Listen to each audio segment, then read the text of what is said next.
It was exactly 6:42 p.m. when I opened the front door and found a stranger's heels next to Jason's loafers. The scent of vanilla perfume in the hallway was sharp, intrusive, like it knew it didn't belong. I stood there for 2 full seconds, my keys still in hand, my heart thudding against the silence of our supposedly shared home. That was the moment I knew something had changed. Not suddenly, not violently, but with the quiet confidence of someone who never planned to hide for long. But before that moment, there was once a version of me who believed in the kind of love that doesn't measure net worth. My name is Sienna Brooks. I'm 31, a senior project manager at Altara Tech in Denver. I wasn't born into comfort. I was raised on coupons, night shifts, and the soft sound of my mother whispering, "We'll get through this," when the lights were cut off for the third time in a month.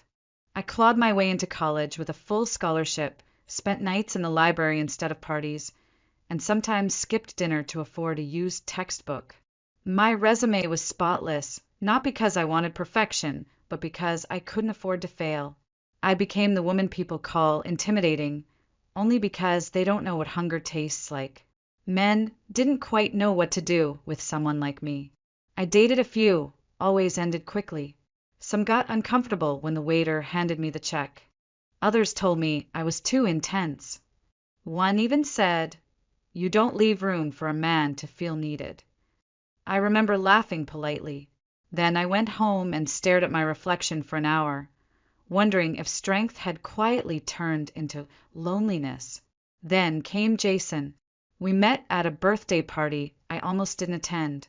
I had just finished back-to-back meetings and was one migraine away from calling it a night. But my friend Layla insisted, "Come for an hour. You need to laugh." I showed up in a blazer and sneakers, not expecting anything. But Jason? He wasn't trying to be impressive. No loud jokes. No exaggerated confidence.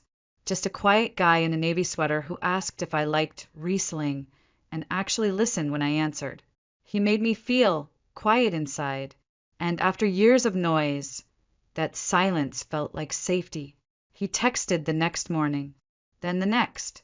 Slowly, I began looking forward to his messages, to his late-night voice notes telling me about the worst HR case of the day, or asking about the song I mentioned in passing.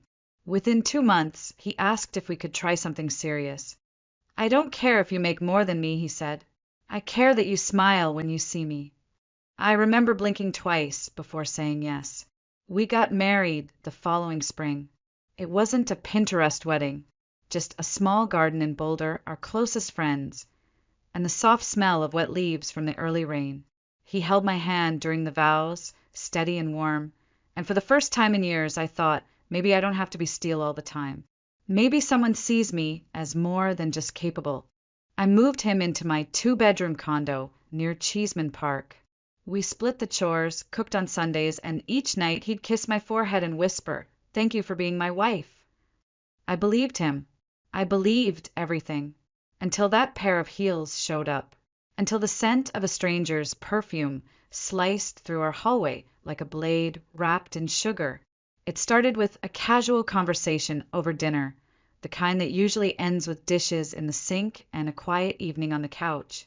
But that night, Jason pushed his plate aside and said, "Sienna, there's something I've been thinking about my parents." I looked up from my glass of wine.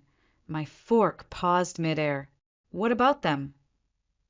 He hesitated, just long enough to tell me he'd been carrying this for a while. "They're getting older. Dad's blood pressure is all over the place, and Mom keeps forgetting things. I'm worried." I nodded slowly. I knew Frederick and Lillian weren't in great health, but they lived in Evergreen, nearly 40 minutes from Denver. We weren't exactly around the corner. "I want us to move closer," Jason said, then added, "or maybe we convert their house. Renovate it into a duplex. 2 separate spaces. We'd still have privacy, but I could be there for them." I set my fork down. "You want to move in with your parents?" "Not in the same space," he clarified. "We'd have our own unit. Full separation. Just one wall away. My friend works in construction. He says the place has good bones. We could make it work for around $100,000. 100 grand. I exhaled slowly. It wasn't the number that scared me. It was the shift, the sudden pivot from us to them. From weekend dinners with in-laws to possibly sharing a wall with them for the rest of our lives. Jason leaned forward, sensing my hesitation. You wouldn't have to do anything. You wouldn't be expected to cook for them or be their caretaker. They really like you, and it would mean a lot to me. I didn't respond right away. That week, I carried the thought like a pebble in my shoe, barely noticeable but impossible to ignore. Every time I opened my closet or planned my week or looked out over my balcony, I felt something tug at me. Would I be trading my independence for a polite kind of prison? But the truth was, I loved Jason. I trusted him. And so, one Friday evening after dinner with his parents at their house in Evergreen, I said yes. Lillian's eyes filled with tears. I know this isn't easy for you, sweetheart, she said. Thank you. I smiled, but deep down something shifted. Not alarm, not regret. Just a quiet, creeping uncertainty I couldn't name. We began renovations a few weeks later. Jason and his contractor friend drew up plans.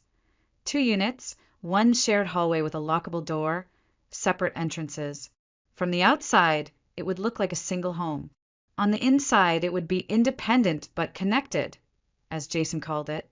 He threw himself into the details, backsplash colors, garden layouts, light fixtures for the hallway. I tried to keep up. I even suggested tile samples and reviewed layouts. But something about the process felt uneven. Then came the budget spreadsheets. One evening, I was reviewing the detailed estimates when I realized I hadn't seen a single document signed by anyone but me. Hey, babe, I asked casually, how are we splitting the $100,000? Are your parents contributing anything? Jason looked up from his laptop, visibly caught off guard. Well, I was hoping you could front the money. Just for now. I froze. You mean all of it? Not permanently, he said quickly. Just to get us started. They're going through a rough patch financially. I'll pay you back. Promise. I didn't argue. I didn't demand answers. But something in me, the part that once felt safe with Jason's quiet smile, began to close like a window before a storm. The first payment came out of my savings. $50,000 wired to the construction firm in 2 neat transfers. One for structural changes, one for permits and material down payments. I told myself it was fine. This was a home, after all, a future, an investment. I even kept a neat folder labeled Whitfield Renovation in my drive, with every invoice and email thread carefully stored. Because that's who I was: organized, prepared, responsible, too responsible maybe. As the months rolled on, I continued to foot the bills. Design fees, electrical rewiring, appliance orders, garden landscaping. Each one sliced deeper into the savings I had spent 10 years building. Jason would pat my shoulder, offer kisses between work calls, and mumble things like, "You're incredible, you know that?" I'd nod, even smile. But my heart wasn't entirely in it anymore. Not because of the money, but because the gratitude started sounding rehearsed. Then came the evening he said it. We were on the couch, my laptop open as I tried to balance the updated costs. Jason had just come back from a supply run and seemed unusually jittery. Hey, he said softly, before we get too deep into these numbers, there's something I should probably tell you. I paused, hand hovering over the trackpad. Okay. He took a breath. My parents, they're in some debt. Not massive, but it's significant. My fingers lowered. How much? He hesitated just long enough to make my chest tighten. About $140,000. I blinked. Excuse me. He rushed to explain. It's from a failed investment. Dad tried to open a cafe franchise. It flopped. Then he took out another loan to patch the first one, and now it snowballed. I didn't know until recently. I swear. I stared at the screen, but the numbers blurred. So they're $140,000 in debt. And you're telling me now, after I've already paid for nearly everything else. He reached for my hand. I didn't want to stress you. I thought I could figure it out before bringing it to you. But now things are getting tight. Tight. I nearly laughed. Jason didn't cry. He didn't beg. But he looked at me like a man cornered by his own failures, and I stepped in like I always had. I told him I'd help. Another 70,000 wired. And the rest? I arranged monthly payments, $5,000 each month, documented, tracked, every cent accounted for. Lillian called me crying. You saved us, sweetheart. I don't know how to thank you. Frederick sent me a scanned letter, handwritten, calling me a miracle. I used to believe that. For a moment, I wore their gratitude like armor, like proof that I wasn't just throwing my money into a pit. But gratitude fades fast when it's been rehearsed. As the months passed, Jason stopped contributing altogether. I still paid for groceries, utility bills, furniture. When I brought it up, gently he shrugged. I've been dealing with delays at work. My commission's tied up in a long-term client. Then show me your pay stub, I said, hoping it sounded casual. He stiffened. Why do you always make it about money, Sienna? Do you think I'm lying? I didn't answer. I just sat there, watching him, wondering how a man who used to send me golden retriever memes now looked at me like I was the IRS. I didn't argue. I didn't press. But that night, I opened my laptop and made a new folder, this one labeled Contingency. Because something told me the real debt hadn't even begun. It was a rainy Sunday evening when the mask slipped. I remember it clearly, not because it was dramatic, but because it wasn't. That's what made it worse. The casualness of it, the effortlessness with which they discussed me like I wasn't even real. I had just returned from an overnight client visit in Aspen. My suitcase was still in the trunk. I wasn't supposed to be home until the following morning, but a canceled meeting meant I could surprise Jason. Maybe cook his favorite red curry, show up with a bottle of Merlot. I was tired, but in the kind of way that makes home feel like relief. The moment I walked in through the side entrance of the Maple Heights residence, I knew something was off. There were too many voices, too relaxed, too loud for a house built on secrets. I slipped off my heels and stood silently behind the hallway wall, the recessed lighting casting soft shadows across the hardwood floor. Then I heard Frederick's voice, dry and amused. You really found yourself a gold mine, son. Jason chuckled. You mean Sienna? Of course, Lillian chimed in. She's practically funding our future. The house, the debt, the upgrades. It's a full package. Then Jason, with a tone I didn't recognize, said, She makes it easy. Just act supportive. Ask about her work. Tell her she's amazing. Women like her, they want to believe they're respected. I didn't breathe. She's tough, sure, he continued, but deep down, all that strength is just loneliness looking for a reason not to be. There was laughter. Lillian, Frederick, even a younger woman's voice I didn't recognize. And then Jason again, soft casual. Once it's all done, we let her go. She's too sharp to keep around forever. Eventually, she'll start asking for real answers. Something inside me turned to ice. I didn't make a sound. I didn't scream, didn't crash into the room demanding explanations. Instead, I quietly stepped back down the hall, slipped out the same door I came through and got into my car. I sat there for 20 minutes in complete silence, rain sliding down the windshield like the world was mourning something I hadn't even buried yet. That night, I didn't go home. I booked a hotel in downtown Denver and sent Jason a text. International clients arrived early. Last-minute change. I'll be back Tuesday. He replied within minutes. No problem. Stay safe. Love you. Love you. The words curled in my stomach like a slow poison, but I didn't delete them. I screenshotted the message and filed it into a new album on my phone. I titled it Endgame. I didn't cry. Not once. Instead, I bought a digital recorder that evening and started organizing the hundreds of receipts, bank statements, and text exchanges I had saved. I highlighted every time he asked for money, every time he promised to repay, every time his family thanked me in writing for the financial help I provided. I collected it all not as a defense, but as ammunition. The next time I returned home, I was all smiles. I kissed Jason's cheek, told him I missed him, cooked a pasta dish he liked, and asked about his meetings like nothing had changed.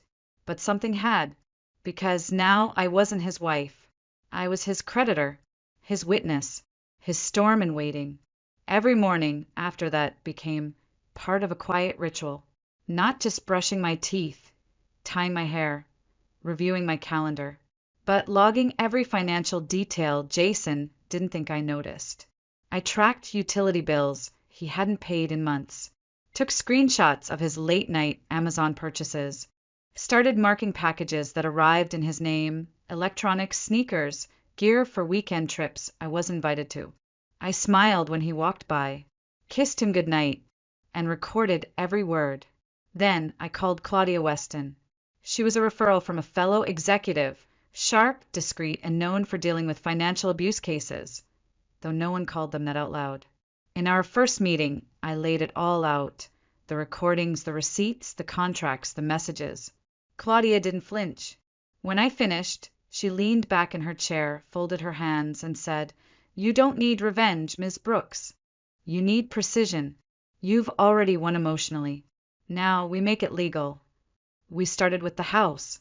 From the beginning, Jason and I had agreed to list the Maple Heights property under joint ownership, mostly for transparency. But in the months leading up to this moment, I'd suggested a change, transferring his share to me under the pretense of optimizing property taxes and streamlining liability if his parents ever required long-term care. Jason didn't question it. He signed every document I prepared, not because he trusted me, but because he never thought I'd use it. That was his first mistake. Then came the debt. Claudia found a legal path for me to purchase the remaining balance of Frederick and Lillian's outstanding $60,000 loan under a debt assignment clause, which meant I became the official creditor. The transaction was processed under my LLC, a silent holding company I had set up years ago for investment purposes. To the bank, it was just another transfer. To me, it was the moment I bought their leash. All of this I did in silence. At home, Jason still kissed my forehead before bed, still made jokes while stirring his coffee, still asked me what I wanted for dinner like we were planning our future and not standing on the edge of its grave. I played along, because the end game wasn't to leave, it was to make sure when I did, the door slammed shut behind me and they couldn't follow. One Friday evening, after finalizing the legal documents, I cooked his favorite, shrimp scampi, with garlic bread and a spinach salad. Lillian was over that night, raving about how well the renovations were turning out. "You've really made this place shine, Sienna," she said, sipping wine. "It feels like a real home now." Jason raised his glass and said, "You're the best thing that ever happened to this family." I raised mine too.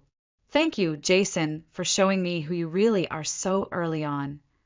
He laughed, thinking I was being sweet. I wasn't. The next morning, I left before sunrise.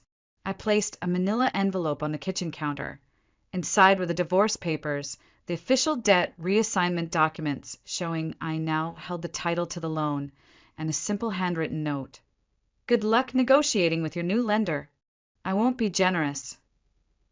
By the time he woke up, I was already in my penthouse downtown, sipping coffee on the balcony, watching the sun rise over the Rockies. It was the first morning in over 2 years that my shoulders didn't feel heavy, because that was the morning I stopped being their victim and became their reckoning.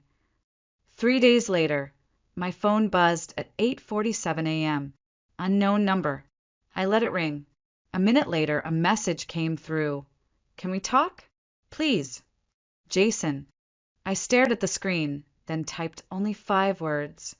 All communication through legal channels. No response. I thought that would be it, that the silence would stretch, that they'd accept it like cowards often do, disappear when the consequences arrive. But I forgot something crucial. People who live off others don't vanish. They regroup, they retaliate, and they always think they're entitled to take just one more thing. That Saturday, as I was getting ready for a financial leadership seminar downtown, my property manager, Mr. Wallace, called. His voice was tense. "Sienna, sorry to bother you, but someone changed the locks at Maple Heights. I got a report that Jason's moved someone else in. Said you no longer own the house." My stomach dropped. I didn't scream. I didn't swear. I just grabbed my bag, got in my car, and drove. When I pulled up to the house, my house, I saw a new lock on the gate and a different car in the driveway. The garage door was open. Inside stood Jason, calm, composed, wearing the same white dress shirt I'd bought him 2 birthdays ago. And beside him, a blonde woman walked out of the kitchen, barefoot, holding orange juice like she belonged there. Jason raised an eyebrow as if he were expecting me. "Sienna," he said, "I think it's better if you go back to your apartment. This isn't your place anymore." Behind his politeness there was smugness, a quiet challenge. I said nothing. He continued, "My parents think you could stay, but only if you agree to certain conditions." I tilted my head. "Conditions?" "Yeah, rent, of course. And since the house is more crowded now, it'd be helpful if you took care of the cleaning, laundry, and meals. Keep the peace." I blinked once. Then I laughed. Not a bitter laugh. A real one. The kind that starts low and rises until it fills the air with something that cuts sharper than anger ever could. Jason flinched. The blonde woman stepped back, confused. Still smiling, I pulled out my phone and dialed Claudia's direct line. "Claudia," I said when she picked up, "we're proceeding. Trespassing, unlawful occupancy, violation of property title. Everyone inside." "Yes, all 4 of them." I turned to Jason. "You have 3 hours to get out. You, your parents, and your accessory." He stared at me, face pale. "You can't do this. We were married." "Were," I said flatly. "You ended that." He took a step closer. "Sienna, I'm sorry, but you said you still loved me once." I nodded. "I said a lot of things, but I never said I was stupid." And with that, I turned and walked toward the gate.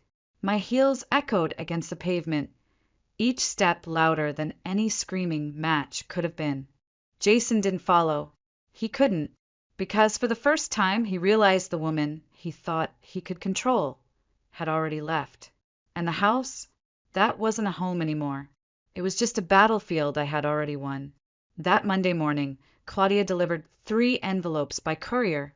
One addressed to Jason, one to Frederick and Lillian, and one to the blonde girlfriend whose name I didn't even need to know. Each contained the same message, dressed in polite legalese but razor-sharp in meaning. Vacate the Maple Heights property within 7 days or face a formal eviction suit.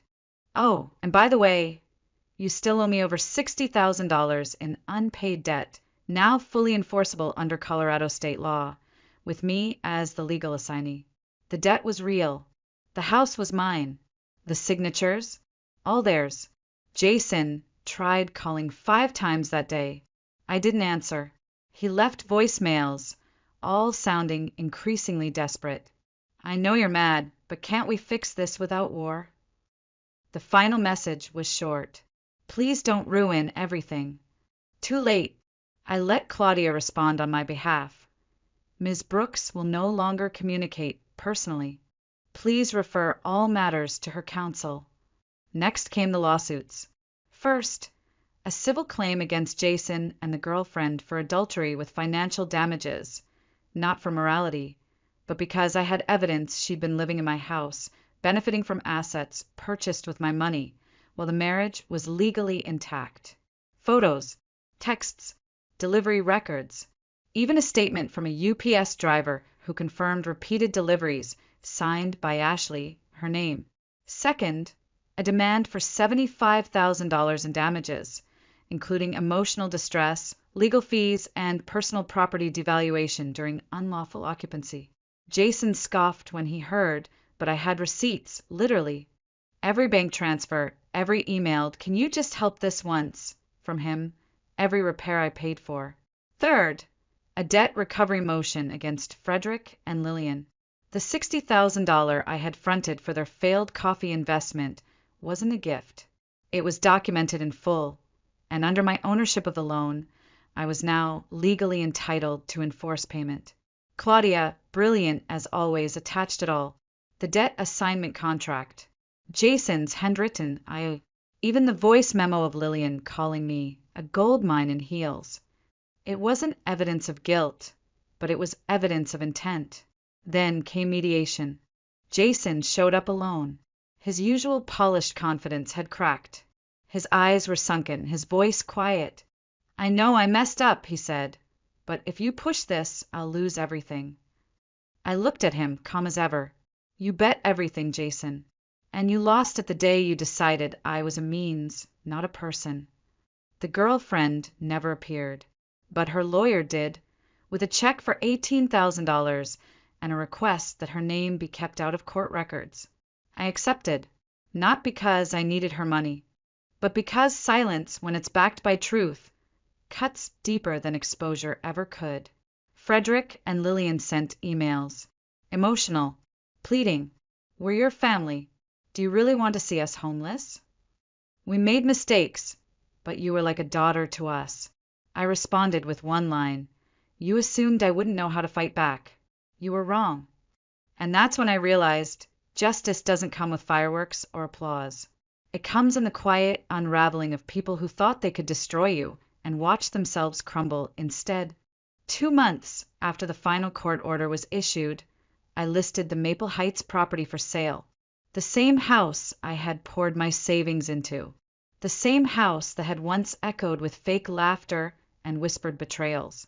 To someone else, it might have just been real estate.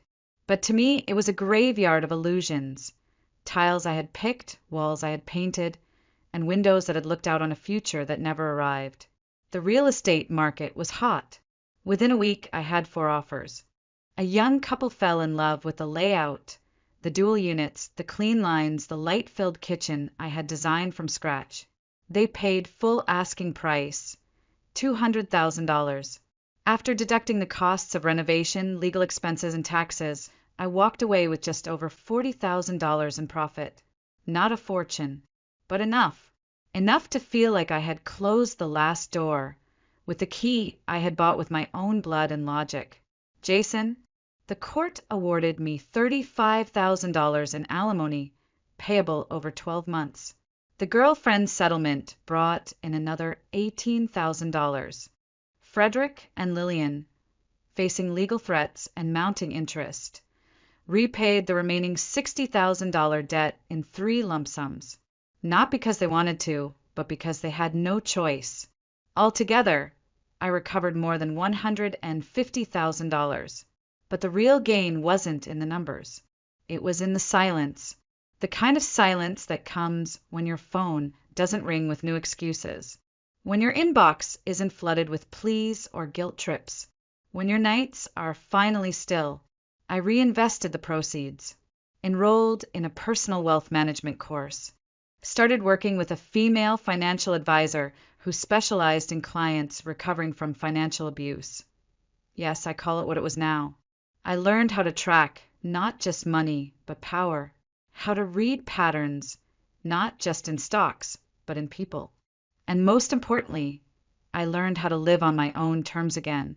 One late afternoon, standing on the balcony of my downtown apartment, purchased fully in my name, paid in cash from a private fund I'd been building long before Jason, I looked out over Denver's skyline.